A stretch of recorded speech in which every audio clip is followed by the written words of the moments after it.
Assalamu alaikum wa rahmatullahi ta'ala wa barakatuhu. Zan ɗanyi jawabi ne akan wannan mawaƙi mai suna ADO GWANJA. Da farko dai sunana Alhaji Nura Ikon Allah sai kallo, wanda YouTube ɗina in ka shiga Ikon Allah sai kallo TV, a nan nake gabatar da 'yan ayyukana. To amma nakan so zan ɗanyi jawabi akan wannan mawaƙin ADO GWANJA.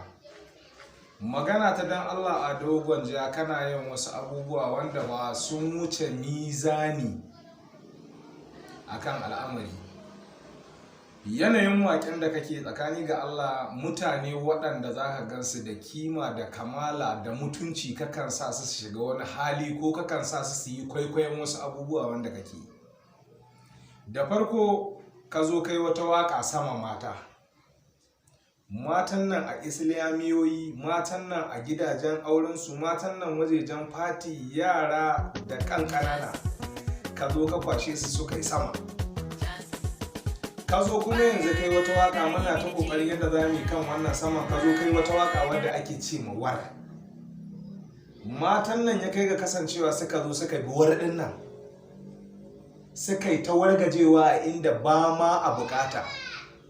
Za ka zo ka idda mace da kimata da kamalata an ɗauki hotonta na war, an ɗora a saman social media tana yin rawar.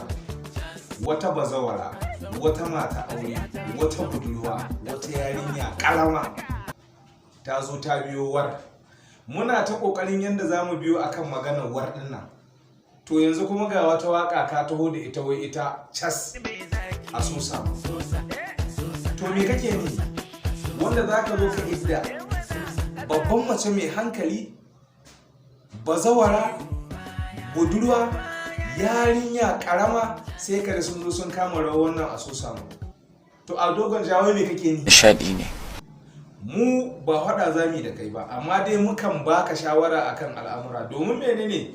Duk abin da za ka yi a rayuwa ta duniya ka iya tuna cewar akwai tsufa akwai mutuwa. In babu mutuwa da tsufa, kai kankin kanka ka yi ƙoƙarin yadda za ka aje wani rekod wanda 'ya'yanka ko jikokinka za su kalla su tabbatar da cewar mahaihinmu mutumin kirki ne. Mutum za ka haihu za ka waye. ADO GWANJA na tabbatar da cewar kai almajiri ne, kolo ne dan uwana. Bakin gwargwadon misali ka san wahala ilimi. Domin menene ka san wahala ilimi? Iyayenka sun tura ka makaranta, ka samu cikakkiyar tarbiyya, ka samu cikakken karatu na sanin addinin musulunci bakin gwargwadon misali.